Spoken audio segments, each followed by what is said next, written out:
Briscoe Surplus Sales has it. Whether you're wiring your switches or switching your wiring, Briscoe Surplus Sales has the solution and the know-how to help you get the job done right the first time. Briscoe Surplus Sales, your one-stop, do-it-all shop. At Clay City Banking Company, we're all on the same team, regardless of zip code.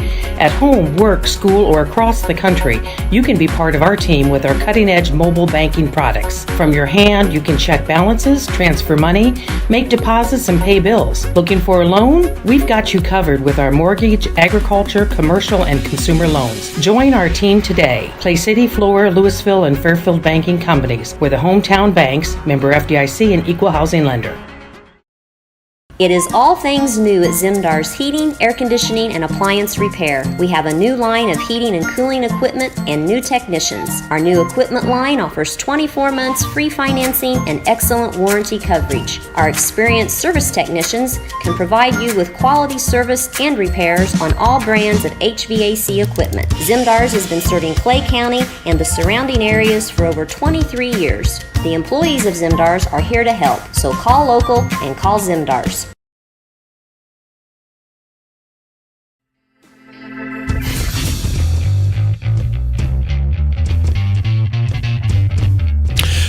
Guten Tag, Damen und Herren. Welcome back to Big Talk with Bruce Dickey. My name is Bruce Dickey. Thank you so much for tuning in today. As we've got, it's just me today. It's an empty chair over here for on the Take the Points on the Take the Points set. There's the empty chair. As there's the other empty chair.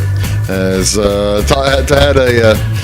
we've had a good week, a bunch of shows. Got a bunch of new shows coming up next week too. Hope you get a chance to tune in. Talking about high school football, can you believe this is already week 5? Week 5 in the high school football season. They're halfway done. Half the football season is halfway through. At halftime on Friday night, halftime Friday night. That's the halfway point of the football season. Can you believe that? Time does fly, doesn't it? And we're getting the Flora Wolves on the telecast tonight. Going to do the whole show there. Going to have the replays and the whole thing, and we look forward to. We hope you get to have a good chance to tune it in tonight as the Wolves are taking on the Johnston City Indians. This is going to be a good one. Here's take a look at those records. You've got the Wolves coming in at 3-1. They lost their first game against Carmi, but have come back like a house of fire and won their last 3. As they've outscored CZR along with Edwards County and El Dorado.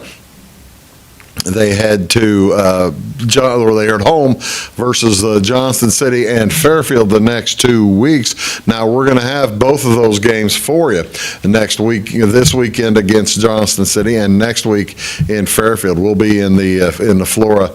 We'll be at Flora for both of those games, and we hope you get a chance to enjoy them. But here is it's Johnston City's.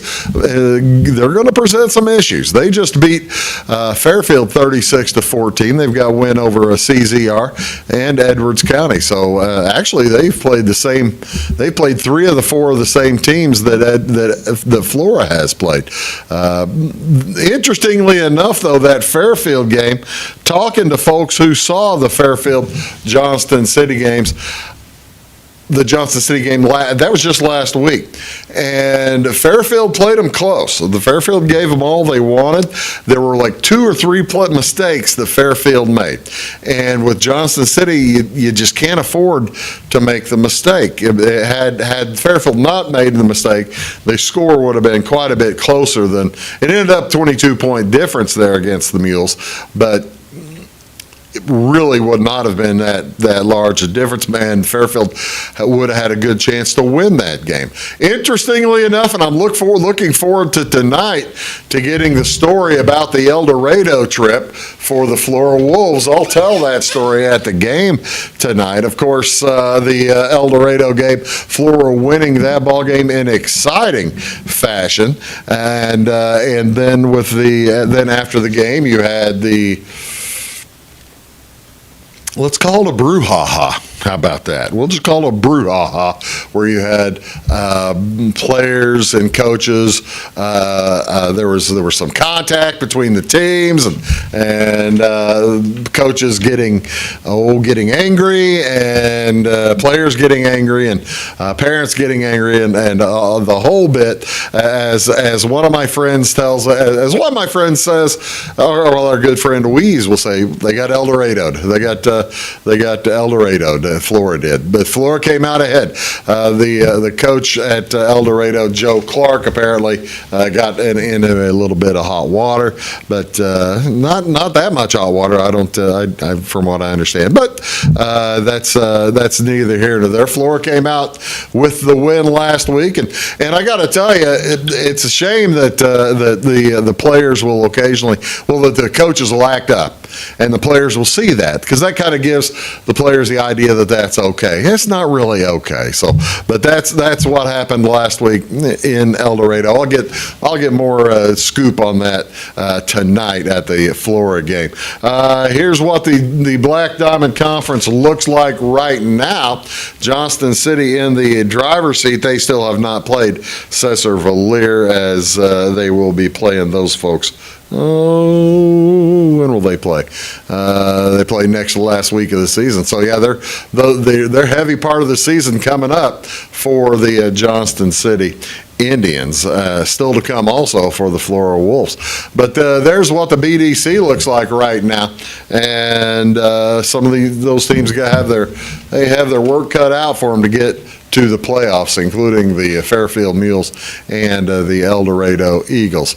Still a lot of work to be done. Plenty of time for everybody. Here's what the Cahokia Conference looks like. Salem at home this weekend against the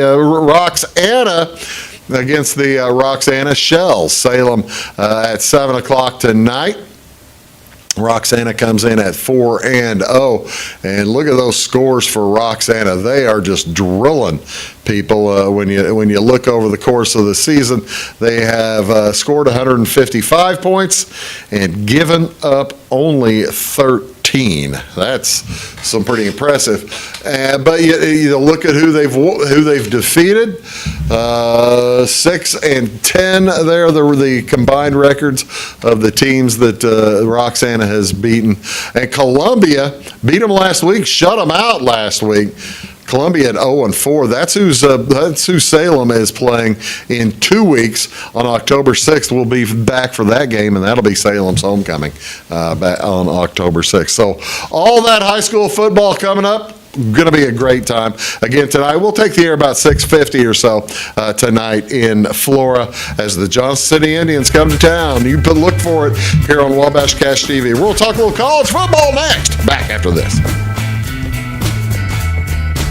At Midwest Farm and Land, we've got a team of dedicated land, home, and commercial experts ready to help.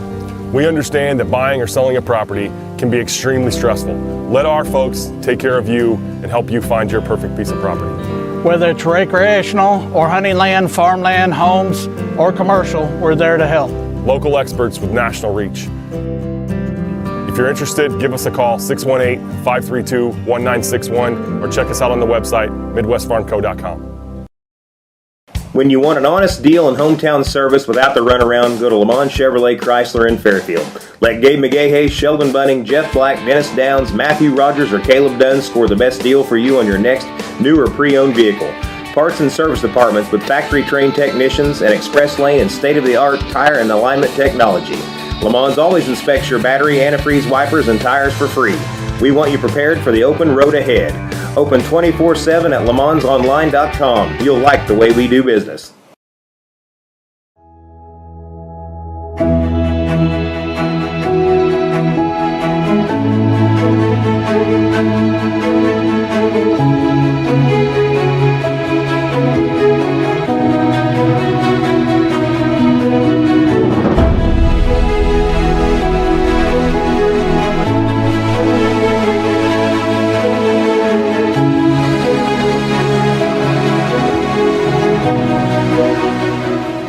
For service beyond the surface, call Carter Trucking in Fairfield. Carter's trucks are ready to haul your big freight and grain. So whatever you call Jeremy Carter, the Mucho Mulcho Man, the driveway doctor, the gravel guru, the pothole pirate, the rockin' redneck, the smooth operator, the mudhole master, or the happy hauler, just call him.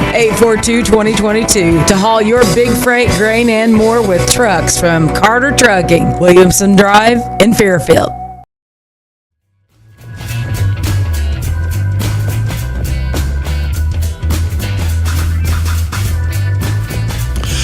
Hey folks, welcome back. Big Talk with Bruce Dickey here on Wabash Catch TV. Thank you so much for tuning in today. My name is Bruce Dickey.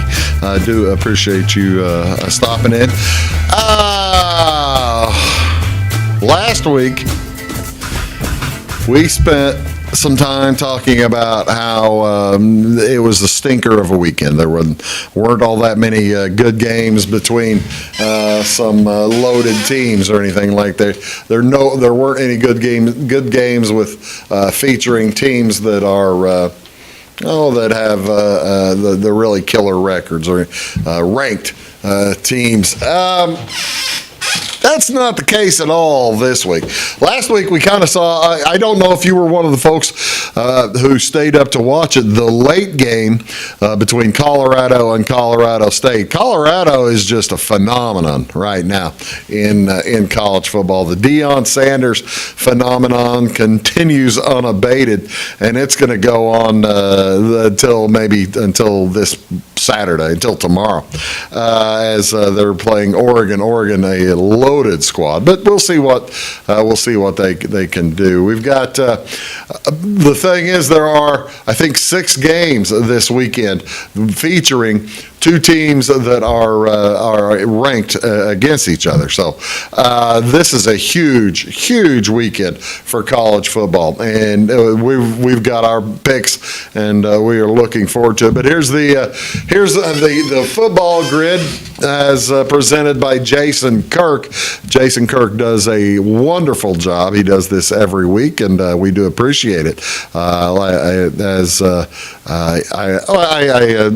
follow this. That's there's the afternoon games, as Ole Miss is the good game against Alabama.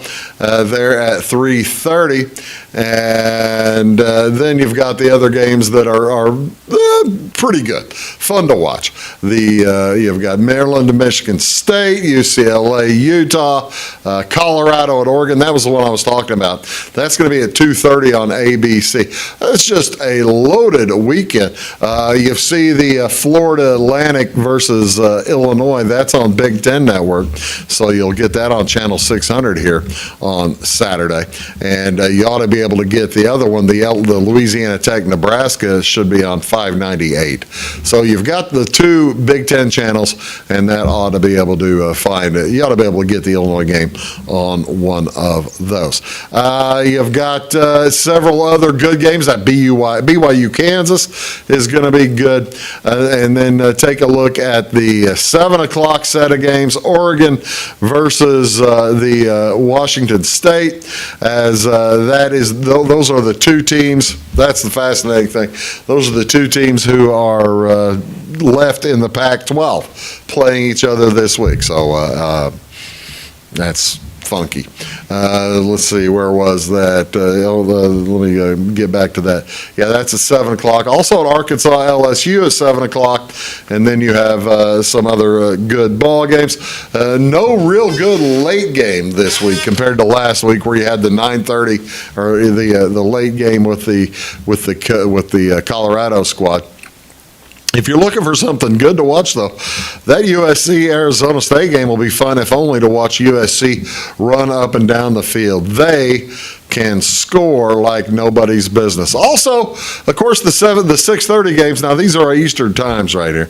The 6:30 games. You've got Ohio State at Notre Dame, Iowa at Penn State, Texas at Baylor. You can't turn on the television without getting a college football game on Saturday night, and isn't that the way it should be? Even though in the Big Ten, you've got Minnesota Northwestern as well as Akron, Indiana over there on the right-hand side. So all kinds of good football games to watch or to keep an eye on this weekend. Now,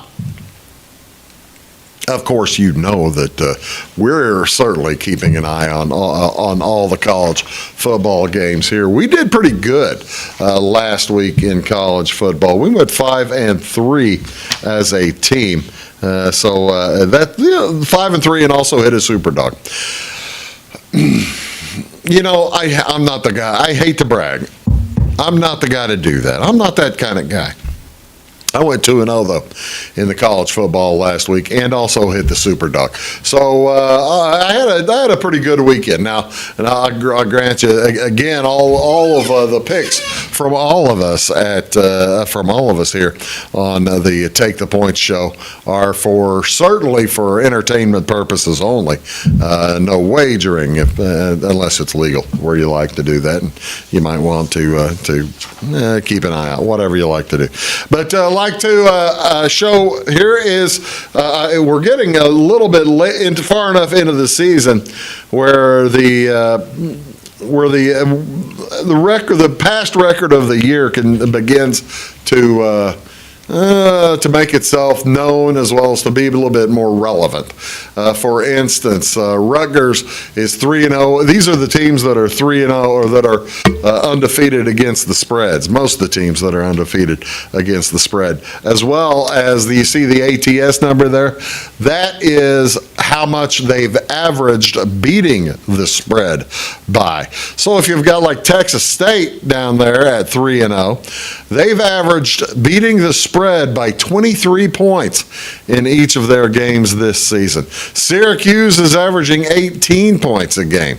That's the wild one to me is Sam Houston State beating the spread. They're 2-0. They've only played 2 games, but they've averaged beating the spread by 4.3. But San Jose State can't score. They're like one of the lowest scoring teams, not in the history of college football, but they're certainly the lowest one this year. They are not scoring many points. But they're San Houston State is they're undefeated against the spread. Rutgers, I've got a play on Rutgers, and actually I might have a couple of plays involving some of these teams this year. Here's a look. And I always like to try to give you folks some good looks at some other things going on. Here's a look at a kind of a different look at against the spread, 3-0, or pardon me, this is the 3-0 over-under. 3-0 over-under teams this year, and how many points they have scored. As you look at a team like Virginia. Virginia is 0-3 straight up. They're 3-0 to the over/under because they're averaging 67 points a week, right? 62 points a week in the over/under. Take a look at say the Florida State squad. Florida State against the spread's 2-1. They played close to Boston College last week against the spread, but in scoring and over/under, they are just blowing past the over-under numbers because that's almost 70 points a game. There are a couple of teams, Appalachian State, putting up and giving up a ton of points. This just kind of gives you another thing to look at. Here is the opposite side of that figure. But when you look at these are the teams that are not scoring. They're staying under. Look at that, 0-3 or 0-2 or 0-4 to the under. And gives you the average scoring there for instance, I mentioned Sam Houston State. They've scored 3 points this year, and they're still 2-0 against the spread. That's the craziest thing to me. You know how many yards Sam Houston State picked up last week against who'd they play? Not North Texas. They played, I can't remember. But San Jose State, they picked up 85 yards as a team. they're struggling. They were putting in a new offense, new coach, and just new division for Sam Houston State. But they're struggling in Division One. But that, look at the over-unders here. There are some teams here not scoring much. 0-3. Look at that, Georgia and Michigan down at the bottom of that. Also 0-3 to the over. So they're 3-0 to the under if you look at it that way. So it gives you a little food for thought. And if you're thinking about betting over unders, that is an interesting way to look at it. Let's talk about what we did last week and what we're doing this week. As Weeze last week, he went 0-2 and also missed his Superdog. Weeze had a bad week last week. This week he's got Texas Tech -4.5 at West Virginia. Coincidentally, I'm going against that in my Superdog. I've got West Virginia as my Superdog there at home with Texas Tech, again, 4.5 points the spread, so or 6.5 points the spread now. Ohio, let's see, he's also got Oregon 11.5 over Colorado in the first half. Only betting the first half because I guess Colorado picks it up in the second half. That must be his line of thinking. We's also taking San Jose State +4.5 versus Air Force as his Superdog. That has moved. That's now 5.5, and I'm with Weeze. I was going to take San Jose myself as my Superdog today. And as a matter of fact, I have already taken them as I've already bet on them. I bet on them to beat Air Force. What's Jamie doing today? He's got Florida State and Clemson over 55. That's kind of a low number, 55, especially with Clemson and Florida State. Is Clemson beginning to come into its own? He's also got Utah -4.5 against UCLA. Understandable. That's a UCLA squad that is giving up points, but Utah's scoring some points. Purdue, his Superdog, Purdue +6 at versus Wisconsin at Purdue. Purdue struggling. I'm not sure I agree with that. It's his call, though. What's Lucas have today? Oregon State, Oregon and Colorado over. Oregon and Colorado over 70.5 points. Oregon will give you their chunk. I don't know if Colorado scores that much, but good luck to Lucas. Hope he gets that. Washington -20.5 versus Cal. Washington is the Lucas bet of the week. Bet on Washington. He loves Penix up there at Washington, the quarterback, and just thinks he's the bee's knees. He's got Pitt against North Carolina. Pitt as his Superdog. Pitt is +7.5. I've already mentioned my Superdog is West Virginia versus Texas Tech. My two games, I went with Ohio State in that at Notre Dame game. Ohio State getting 3. I think Ohio State has figured it out. I think, and their defense always had it figured out. I think their offense has finally figured out what they want to do with McCord as the quarterback. Only getting 3 points. I love Ohio State there, and I also like I like Rutgers. I'm not going to say I love Rutgers, but they're getting 25.5 points in Michigan. Michigan isn't scoring. They're playing well. They're winning, but they're not scoring. So I'm going to go with Rutgers at Michigan. That's my other pick. So good luck to all in college football. We'll come back and talk NFL right after this. Do stick around. Having car trouble, need a tow, or just some routine maintenance? Butcher Automotive in Louisville has you covered. Locally owned and operated, Butcher Automotive offers complete vehicle repair services along with tire sales and wheel alignment. They're your local Hankook tire and interstate battery dealer. Butcher Automotive offers free local pickup and delivery so your car can be repaired while you're at work or at home. Butcher strives to treat everyone's vehicle as their own. At Butcher Automotive, they don't want you to give them your business, they want to earn it.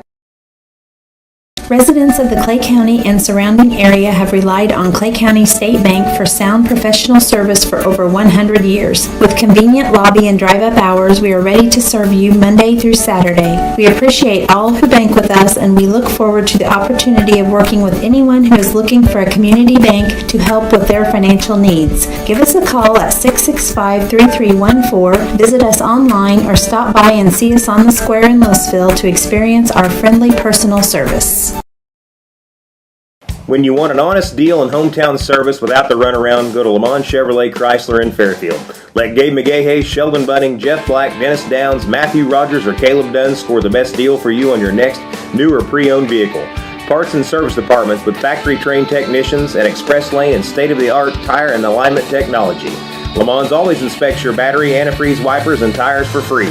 We want you prepared for the open road ahead. Open 24/7 at LaMonsOnline.com. You'll like the way we do business. I thought I'd lost my business in that fire, but my agent was there before the flames were out. He said, together, we're going to rebuild. Our employees depended on it. My independent agent and auto owners made sure we didn't skip a beat. I mean, we didn't miss a single payroll. For whatever lies ahead, we're always there. Auto Owners Insurance.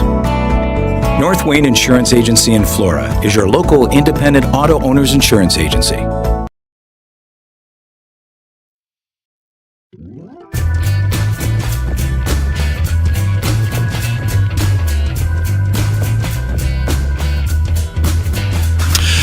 How are your NFL picks doing this year?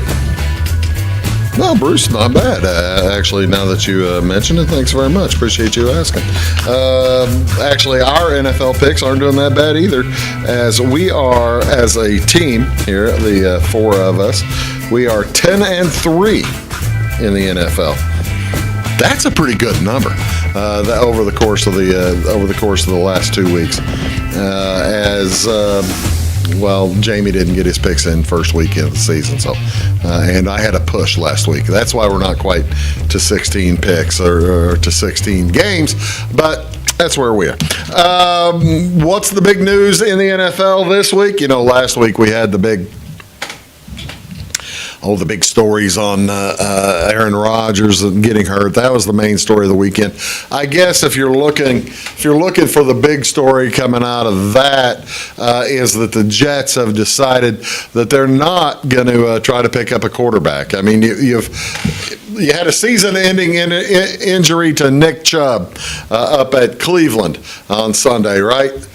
The Browns picked up a replacement within maybe a day. They picked up Kareem Hunt, to come back and play for the Browns. I just am astonished that the Jets are going to go with their quarterback, Zach Wilson. But I guess that's what they're going to do. What's the other big story this week? Well, I'm really kind of sad that our good friend Lucas Vaughn isn't here because I would have loved to have heard the Bear fans' perspective on all the zoo going on at Hallis Hall this week. It has just been the craziest week of, if not ever. It's been a doggone crazy week so far this week up at Hallis Hall. You've got the quarterback, Justin Fields, basically saying and throwing his coach under the bus, even though Justin Fields, he ain't throwing the ball downfield when he's got open receivers.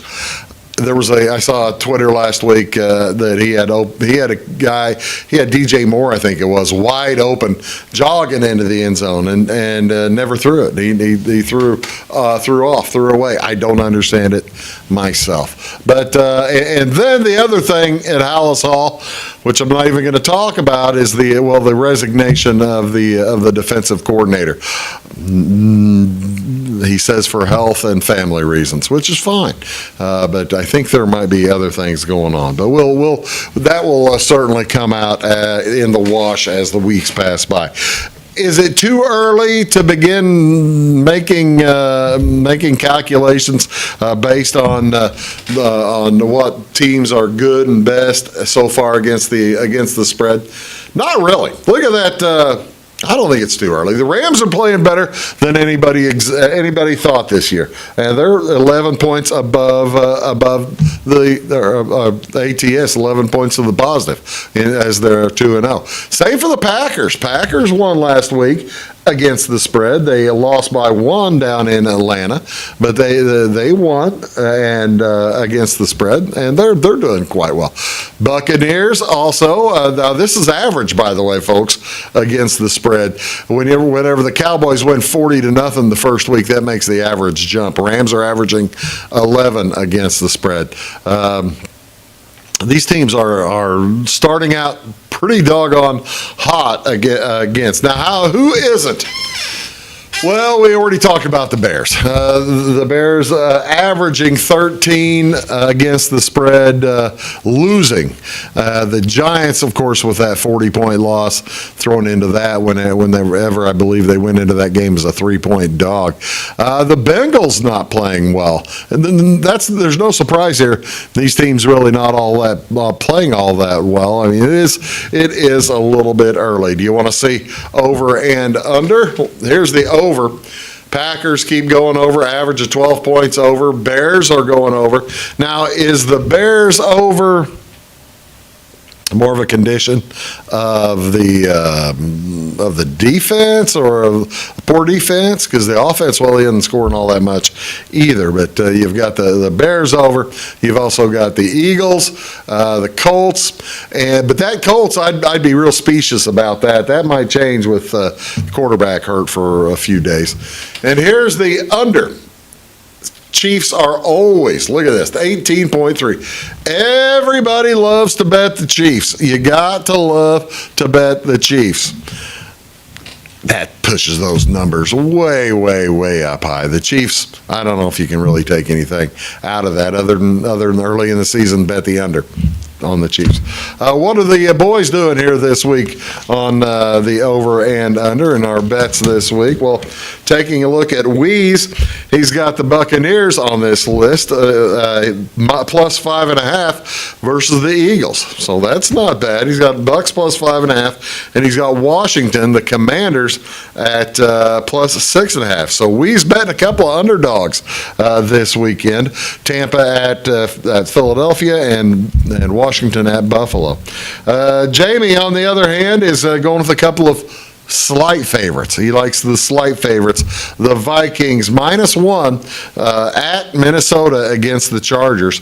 And then he also has the Packers -2 against the Saints. So he's going a little closer to the vest. Lucas has the Cowboys plus 12.5 at the Arizona Cardinals. I like Lucas's thought process. He thinks, hey, until they stop them, that's my team. And Lucas he'll ride those ponies into the ground, and he's all for it. He's also got the Titans versus Cleveland. Titans plus 3.5 versus the Browns. And then do we see the Titans? I don't think we saw the Titans on either. There they are. They're both 2-0. The Titans are 2-0. The Browns lost last weekend against the spread to the Steelers. So there you are for those. What are mine? I have the Dolphins. I'm going 2 big favorites. I think a couple of big favorites are going to win by even more. I've got the Dolphins minus 6.5. The Broncos coming into Miami. Should be pretty warm. And the Broncos aren't that good. And also I have the Seahawks hosting the Panthers, giving 6. If you had a chance last week to watch Charlotte play, Bryce Young, it is a work in progress. Let's put it that way. It is a work in process. So, you want to see what all our picks are? There they are down there at the bottom. The week 4, you can see the college football picks as well as the NFL picks. Plus, you can look above. We want to see green on these lists. We want to see green, no red. Green means wins. Red means losses. And, of course, you have the blank one there, the push, the Falcons versus the Packers. So just kind of shows you what we've done. We're not bragging, but we just show you that so that you know that, we do kind of keep score. This, for us, is not a participation plan. We're keeping score. You're watching Big Talk with Bruce Dickey. Let's come back. Let's talk a little baseball. There's only a week and a half left of the regular season. They've played over 150 games. We're going to talk about it when we come back here on Big Talk. Stick around.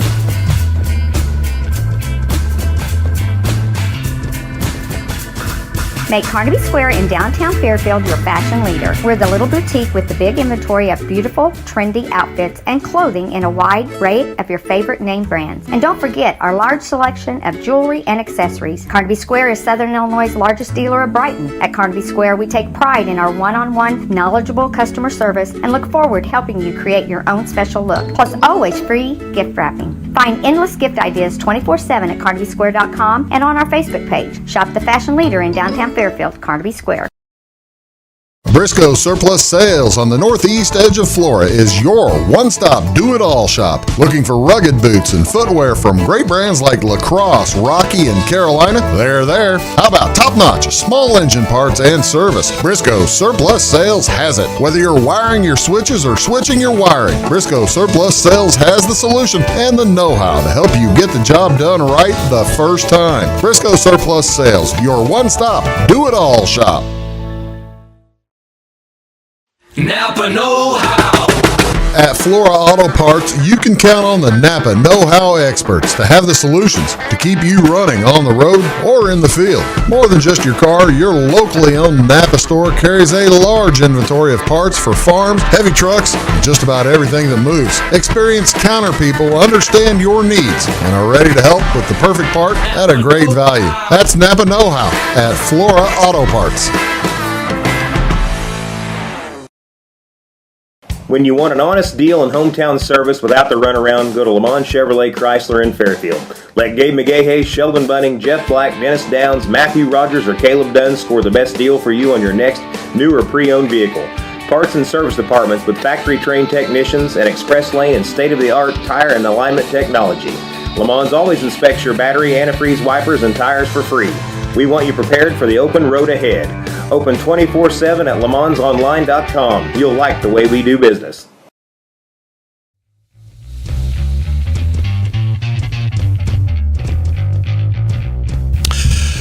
Hey folks, how'd your favorite baseball team do this season? As a season is almost over. Just I guess I thought there was another week. I know that next weekend is the big Adam Wainwright final end of the season celebration, all 3 days. They're going to have the Adam Wainwright concert after Saturday's game. They're giving out guitars after Sunday's game or before Sunday's game, and it's going to be a real nice deal in St. Louis next weekend. We'll probably talk a little bit more about that next week. But Cardinals got eliminated this week from the National League. Well, not from the National League, but from the National League playoff race. And earliest that has happened, I think, in since 1990, maybe 1994, something like that. A long time. Here's what the standings look like right now. The Orioles and the Rays have clinched at least a playoff run. It's still too early to figure out who's going to win the division there in the American League East. The Central, the Minnesota Twins, they can clinch that, I believe, on Thursday night, or if not Thursday night, certainly Friday night. So Minnesota almost locked up the Central. And then you have the Houston Astros and the Texas Rangers and Seattle Mariners, really kind of a dogfight down there in the West. When you get into the wild card, you've got there's where it becomes interesting. There are basically 3 teams playing for 2 spots. You've got the Blue Jays, the Rangers, and the Mariners, or Houston, depending on who wins the division, playing for those 2 wild card spots and a division championship. The Jays, They're a pretty solid team, but they have a bunch of games left. The Jays have a bunch of games left against the Yankees. Do the Yankees still have a thought to be spoilers? Maybe, maybe not. It's kind of a tough mindset when you look at that and see the Yankees they're a 500 team. They're going to be eliminated from playoff contention here in about over the weekend probably. As I don't know, it kind of depends. Also, it depends how healthy they are as well. Maybe more close to home. Here's the National League. Braves and Dodgers have each clinched their divisions. You see that E, that means eliminated from the playoffs on the Nationals, Rockies, and Cardinals. But it is wide open in the middle. And take a look, interestingly enough, down there at the wild card, is there a chance, if you're a Padres fan, do you think there's a chance? The Padres have won 7 games in a row to reach 75 and 78. Their Padres are playing terrifically well right now. They're 4.5 games back in the wild card. Are there too many teams to hop? Look at it. If you're a Padres fan, you're playing the Cardinals this weekend. Cardinals aren't playing for anything. Cardinals don't have good pitching right now. I don't know who you would think would be the ace of the Cardinals staff right now, as Michaelis isn't pitching well. Wainwright is done. They've basically said he probably won't be pitching anymore this season. And he's probably done pitching. The only thing he may do, take batting practice and try and hit a little bit. And with the Padres rolling like that, they can go into this weekend, they can sweep the Cardinals, and they can make things very, very interesting going into next week. Speaking of very interesting, how about the Cubs? This is Thursday before Thursday's games, and the Cubs with Steele pitching poorly on Wednesday night. Cubs pitching right now is really nothing to shake a stick at. If you're thinking the Cubs are into the wild card, au contraire, mon frère, you may want to think again about that, because the Cubs, they've got the Marlins and the Reds. You never know when somebody's going to heat up, and you never know if the Padres are going to heat up. The only one I'd feel good about is if I was a Phillies fan. I'm 14 games over 500. Nobody's going to catch me. I feel good about that if I'm a Phillies fan. But if I'm a Diamondbacks fan, I'm probably not all that comfortable either. If you're asking me, Bruce, who's going to be going in from the National League into the wild card? Or who's going to win that? It's going to be the Brewers are going to win the Central Division. That's the only one not locked in yet. Phillies. Let's go Diamondbacks. Will anybody catch the Cubs? Will the Marlins catch the Cubs? Will the Reds catch the Cubs? I've got too many friends who are Reds fans and Cubs fans. I guess I have to say the Marlins. Sorry. Have a great weekend, everybody. Enjoy your weekend, and hope all your bets go your way. We'll talk to you real soon here on Big Talk with Bruce Dickey. Have fun.